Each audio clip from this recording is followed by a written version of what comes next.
Muy buenas tardes. Bienvenidos al Simposio de Vacunas del Congreso Virtual Nacional de Pediatría.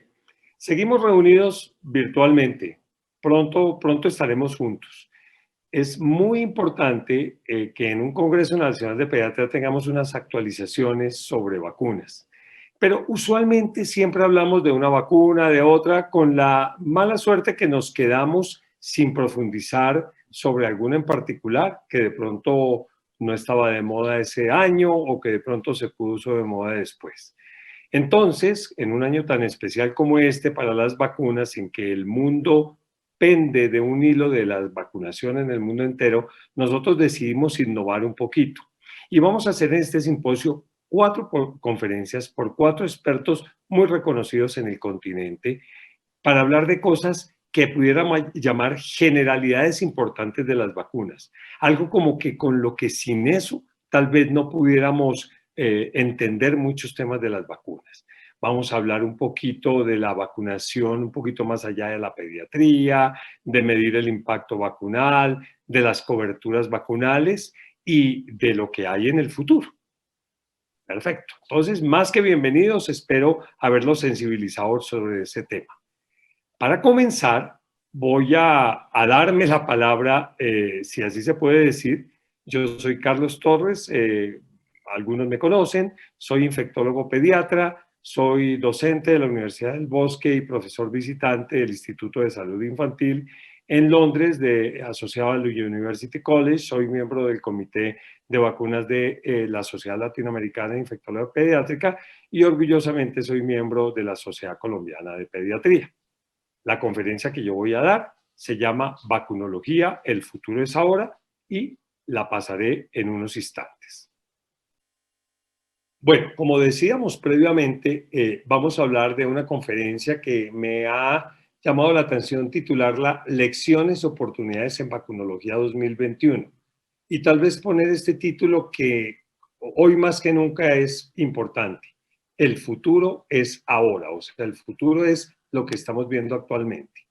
No tengo ningún conflicto de interés relacionado con esta conferencia. Y si bien algunos bullets que están en esta diapositiva los vamos a tratar, no todos, creo que ejemplifica bien de qué quiero hablar yo. La pandemia COVID-19 ha cambiado definitivamente el panorama de la vacunología. ¿Por qué? Entre otras cosas, por la necesidad de tener vacunas prontamente, pero ante todo porque la innovación ha sido el motor del desarrollo vacunal previo. Adicional a eso, hay plataformas vacunales que llamamos nuevas, que cuando nos pedían dar una conferencia hace unos años, hablábamos de ellas, DNA, RNA, vectores, proteínas, pero que no teníamos nada práctico que decir. Y eso ha cambiado el tema de tiempos, manufactura y procesos. Además, el punto de partida de todo esto es el conocimiento de la respuesta inmune a la enfermedad, pero también a las vacunas COVID-19 y por ende a nuevas vacunas que vengan.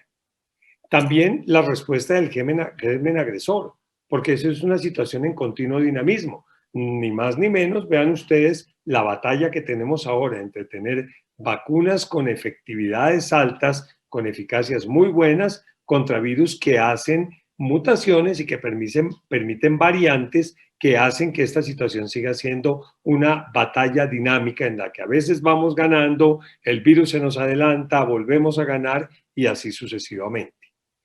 Claramente eso tiene un impacto inconmensurable sobre enfermedades hasta ahora no conquistadas por las vacunas.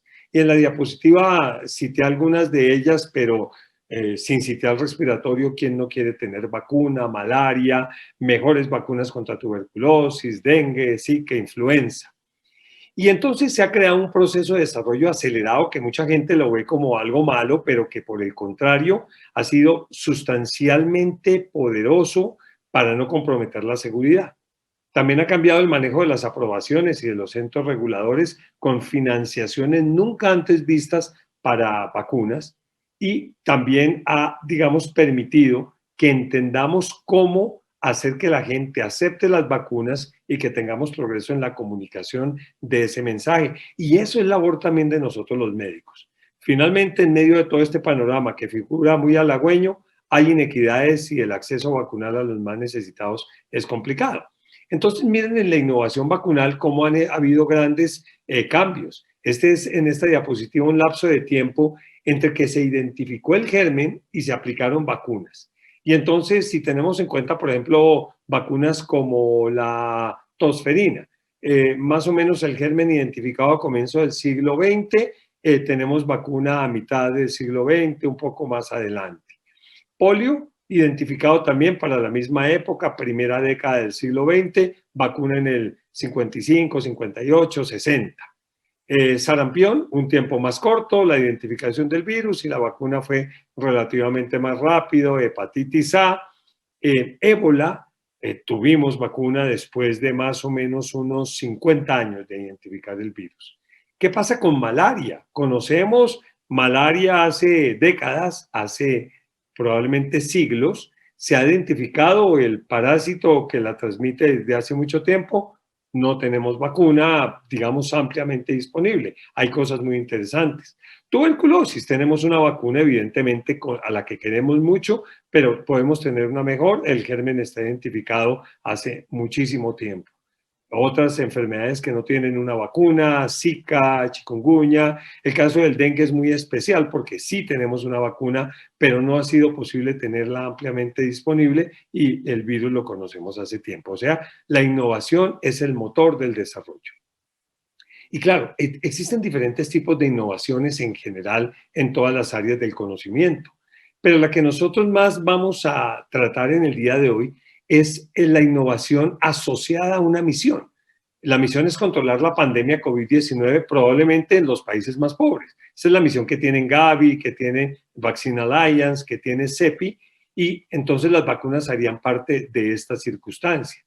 También hay vacunas orientadas a la potenciación y mejoría, como pueden ver en la diapositiva, asociada a situaciones técnicas como ventiladores, escáneres, una innovación anticipatoria, una innovación adaptativa, por ejemplo, la protección de los vestidos de protección para protegerse de microorganismos y las definitivas consecuencias que se tienen de adquirirlos. En ese orden de ideas, más de 260 vacunas están en desarrollo en este instante. Ojo, olvidémonos del COVID, para la prevención y tratamiento de otras enfermedades.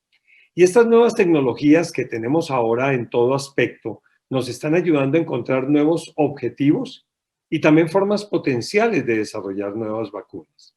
Y miren ustedes de manera muy interesante que de las 260 vacunas, 140 más o menos son para infectología o para enfermedades infecciosas. Pero hay vacunas para Alzheimer que están bastante avanzadas, hay muchas vacunas para cáncer, hay algunas para enfermedades autoinmunes, hay vacunas para alergias, de forma que el tema sale un poquito de las infecciones. Y esta innovación puede mejorar, digamos, la simplicidad y eficiencia en la disponibilidad vacunal. Y creo que no nos podemos quejar con la eficiencia de la posibilidad de tener vacunas y de aplicarlas en este momento. Pero no solo se está buscando hacer las nuevas vacunas, sino hacer su utilización efectiva, asequible, fácil. Y esto es particularmente importante para aquellas enfermedades infecciosas que afectan a los países menos desarrollados. Por ejemplo, piensen ustedes en el tema de estas vacunas para las enfermedades tropicales olvidadas, lo que se llama en inglés neglected tropical diseases, leishmania, oncocerciasis, tripanosomiasis, las mismas suncinarias, están en fases avanzadas de desarrollo y seguramente van a requerir muchísima concentración en ellas, superando esta fase de la pandemia. Y esos desarrollos de la innovación incluyen muchas cosas: reducir la necesidad de dosis múltiples, reforzando la respuesta inmune, optimizar procesos de entrega y disponibilidad de vacunas, facilitar cosas logísticas como transporte y almacenamiento. Y solamente a nivel de información, y esto ya tiene unos meses, de octubre del 2020, pero vean el pipeline de todo lo que ha pasado con vacunas y con métodos diagnósticos en cuanto a COVID-19 para octubre. En octubre había 221 vacunas o en investigación grande o en fase preclínica, como pueden ver acá en la parte derecha de la diapositiva. Pero más de 360 productos terapéuticos, pero más de 460 productos diagnósticos. Y eso nos hace pensar en la gran cantidad de movimiento, en conocimiento que ha habido en ese aspecto. Y si lo miramos en términos de dinero, pues miren ustedes la cantidad absolutamente inconmensurable que estamos hablando acá. 9.000 millones de dólares, que los gringos lo dirían en su forma, 9 billones de dólares, de los cuales 5,5 billones han sido en vacunas y los demás, como ustedes pueden ver, en las otras alternativas. Y esta inversión en innovación también se ha manifestado en los resultados que se han tenido. Si lo comparamos, por ejemplo, con ébola, que entre el 2014 y 2018, con unas epidemias muy devastadoras, en ellas se invirtieron 2 billones de dólares, pues aquí estamos hablando de casi 5 veces más en 7 meses. La primera vacuna de RNA mensajero estuvo lista para empezar estudios preclínicos y luego clínicos casi que 2 meses después de la identificación viral. Entonces, todas estas innovaciones pues se tienen que apalancar en aspectos técnicos, en planeación estratégica, en aspectos institucionales y políticos. Y por eso es que ahora tenemos estas plataformas que serán motivo de otra conferencia que tendremos o de otro simposio en este congreso, que es el COVID-19. Pero al menos estas plataformas se están utilizando en COVID y se están empezando a probar en otras condiciones. Las plataformas convencionales, inactivadas y vivas atenuadas, las basadas en ácidos nucleicos, no solo RNA mensajero, sino DNA recombinante.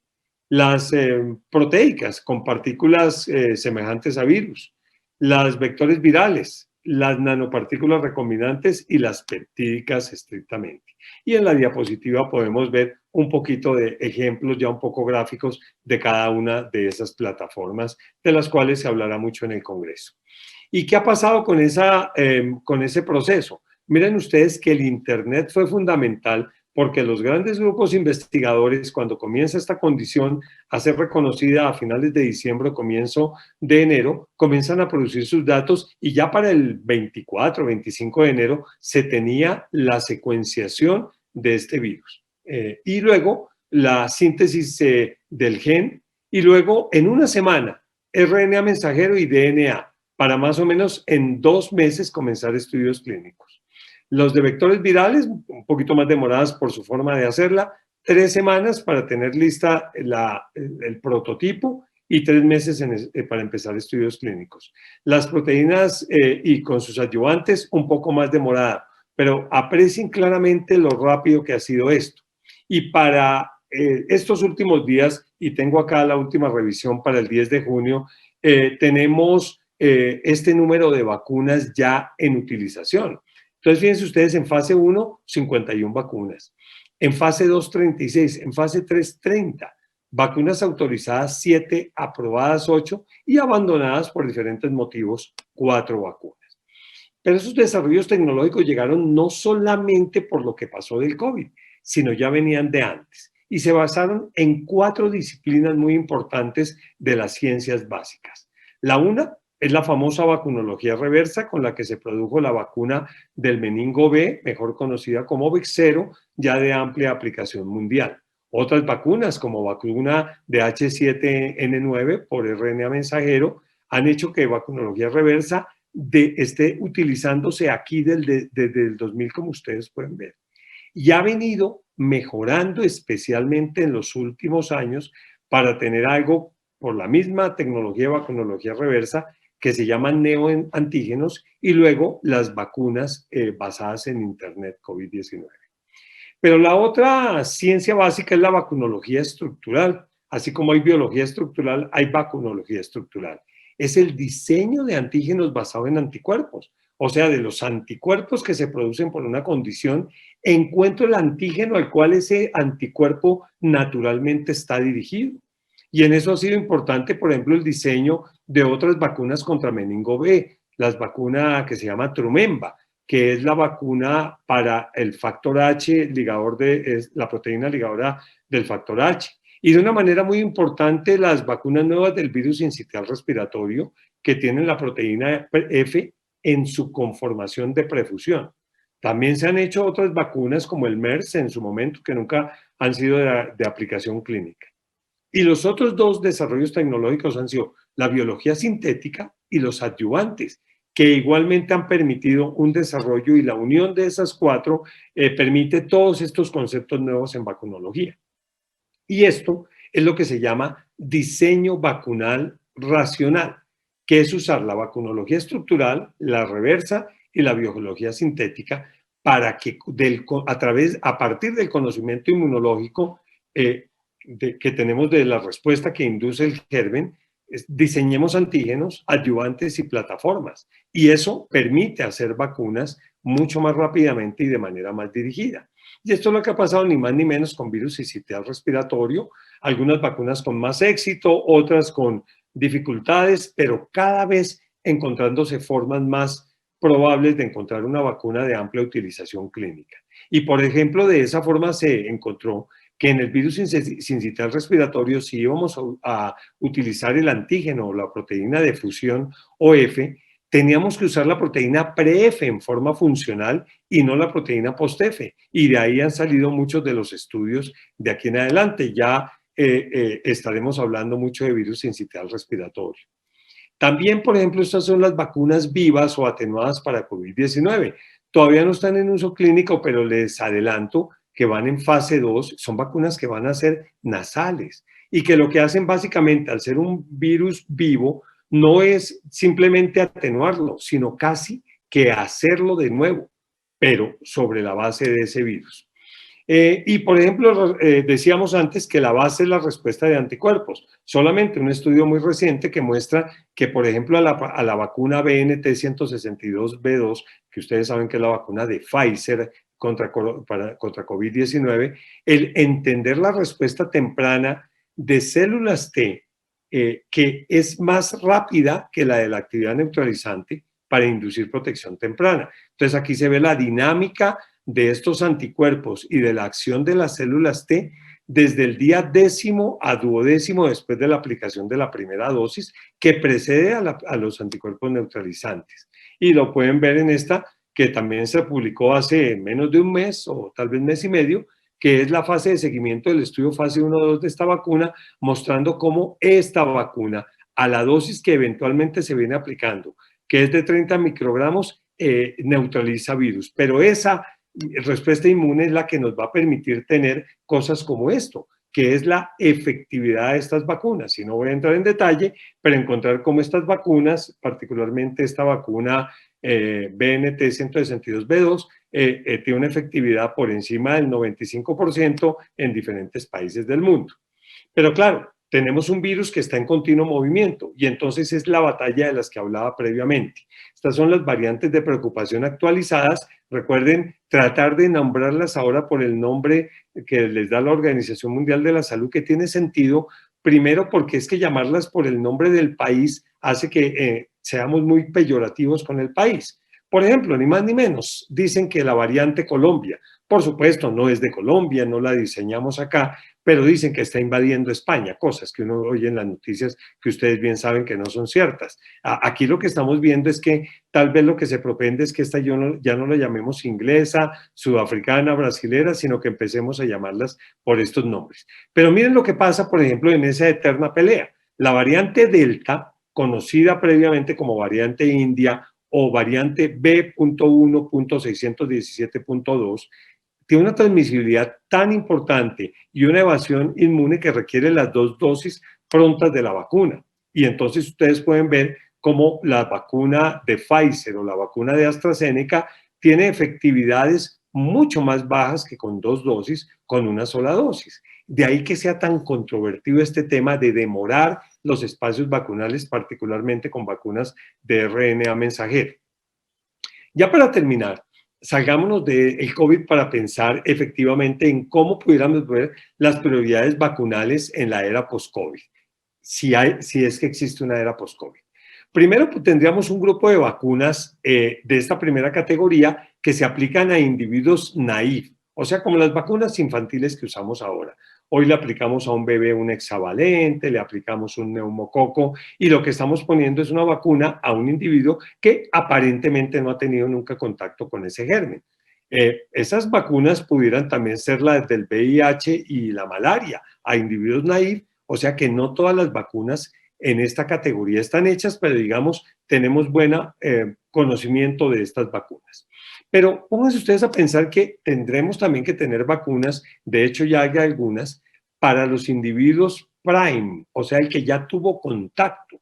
Son vacunas para individuos expuestos previamente a la infección por infección natural o por otros gérmenes con antígenos con reacción cruzada. Y son vacunas más de adolescentes, de adultos, de ancianos. Por ejemplo, en influenza, me vacunan con una respuesta inmunológica previa que tengo. En dengue, y por eso ustedes saben, con la única vacuna disponible por ahora y licenciada, la diferencia en actividad entre aquel que es cero positivo y cero negativo previamente a la vacuna.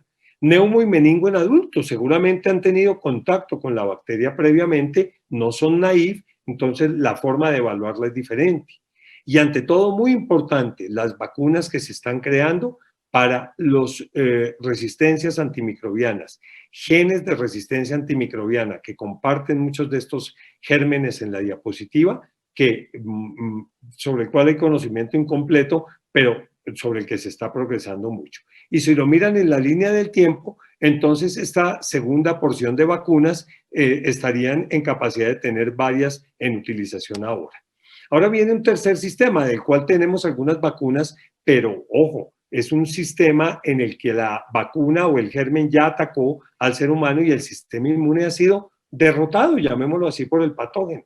En varicela zoster, en herpes simple, 1 o 2, en herpes 6, herpes 7, cito, Epstein-Barr, tuberculosis. Ya nos ganó el virus o la bacteria o el parásito, pero podemos controlar la infección crónica.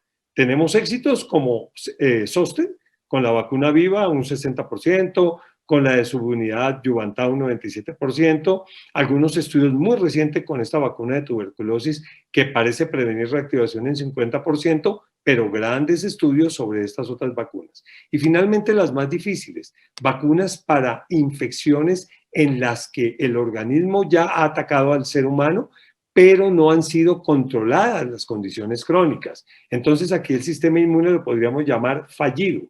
Hepatitis B, hepatitis C, VIH, papiloma en algunos casos cuando es terapéutico, cáncer.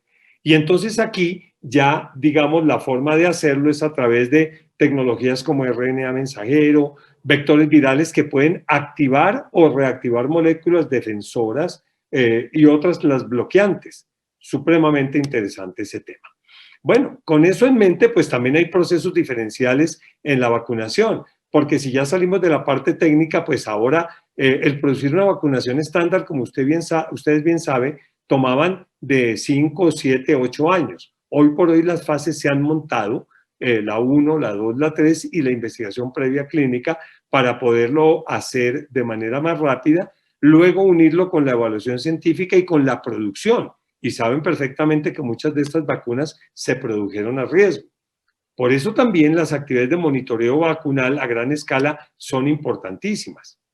Y también hay diferencias entre el desarrollo en el tiempo, que ha sido comprimido con estas nuevas vacunas, la movilización simultánea de recursos de acuerdo a la fase de la vacuna, el diálogo temprano entre las autoridades regulatorias y los desarrolladores. Si eso no se hace, nos va a tomar meses y años poder aprobar una vacuna. Y finalmente, la expansión de fabricación y producción.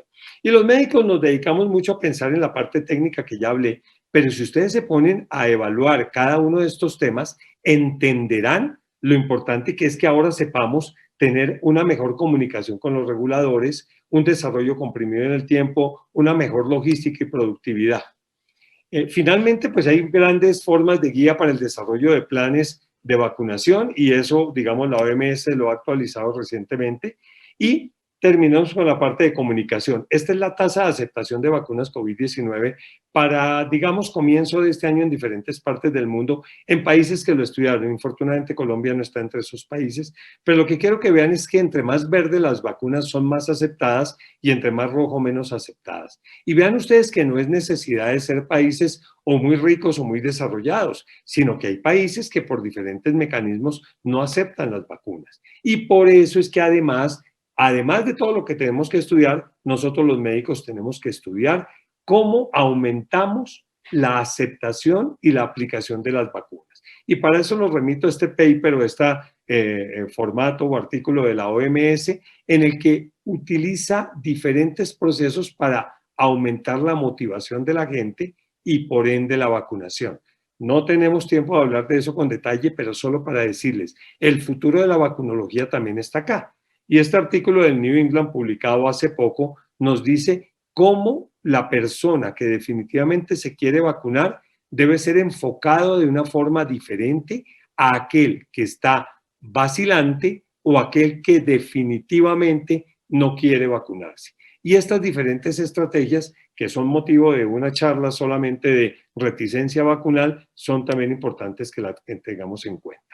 A pesar de todos estos progresos, de toda esta situación como tan buena que pareciera venir superado toda esta fase, seguimos teniendo una inequidad importantísima en la vacunación y obviamente no solo en COVID, sino en las otras. Y entonces vean ustedes para junio 10 la fracción porcentual de población que ha recibido al menos una dosis.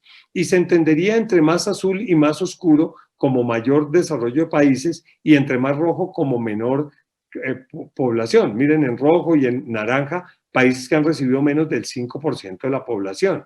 Y realmente estamos bastante afectados por eso.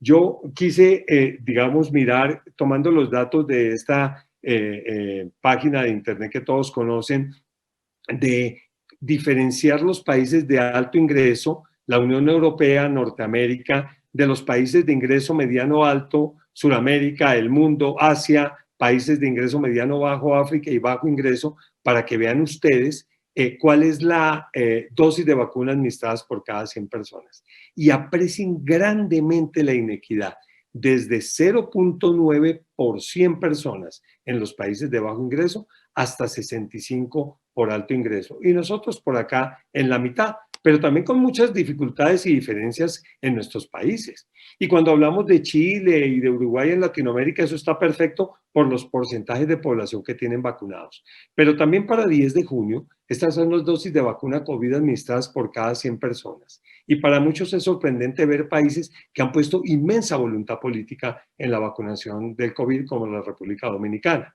Nosotros en ese momento estábamos más o menos en la mitad, hemos mejorado últimamente, pero todavía estamos en la mitad de esa curva.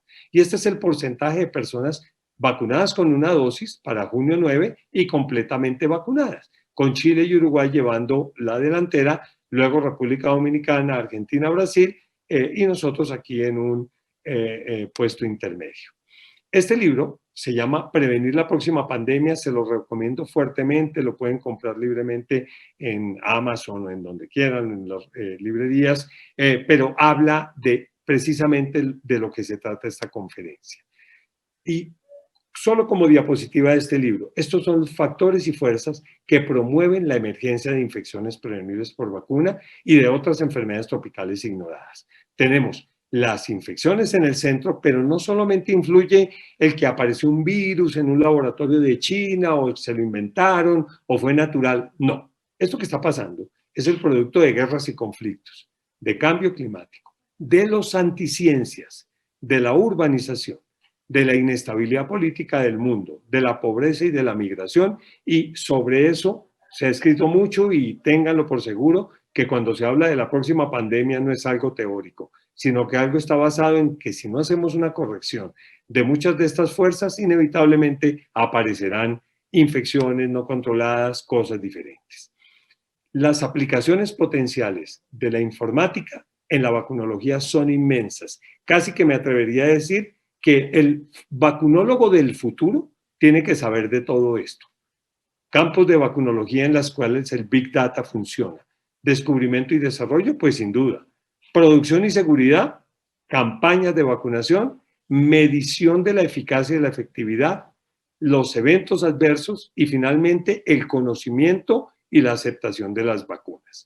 Así que, en conclusión, las perspectivas de controlar enfermedades infecciosas hasta ahora no conquistables por vacunas es muy grande, al igual que enfermedades emergentes y reemergentes. La pandemia ha inducido, acelerado o visibilizado el desarrollo y sofisticación de nuevas plataformas para hacer vacunas. Ha visibilizado un número de organizaciones que financian el desarrollo rápido vacunal.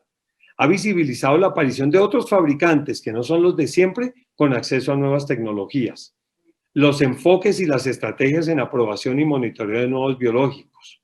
Ha también visibilizado y acelerado el entendimiento de los factores sociales y ambientales que determinan la aceptación o la reticencia vacunal, la utilización del Big Data en cada campo de la vacunología, pero también ha visibilizado y acelerado las inequidades que rodean el acceso a la vacunación adecuada en el mundo. Otra conclusión, la vacunología como ciencia ha dado un salto inmenso hacia un futuro de gran desarrollo basado en la interacción multidisciplinaria, y eso no es un decir. La vacunología será totalmente diferente a partir de la pandemia. Y finalmente, la prevención de epidemias y pandemias futuras se basa en entender cómo están las fuerzas inductoras de las pandemias, que ya las mostré, y en la rapidez, facilidad o acceso al desarrollo de nuevas vacunas. Yo creo que con esto termino. Les agradezco muchísimo la atención que ustedes han tenido sobre esta conferencia y los dejo para que oigamos a los otros colegas que me van a seguir en este simposio de esta tarde. Muchísimas gracias.